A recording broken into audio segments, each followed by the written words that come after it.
وإذ قال موسى لقومه إن الله يأمركم أن تذبحوا بقرة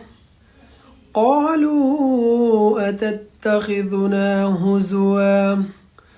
قال أعوذ بالله أن أكون من الجاهلين قالوا ادع لنا ربك يبين لنا ما هي قال إنه يقول إنها بقرة لا فارض ولا بكر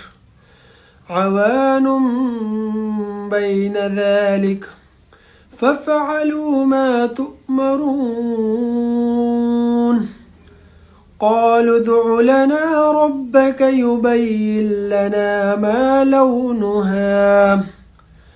قال إنه يقول إنها بقرة صفراء فاقع لونها تسر الناظرين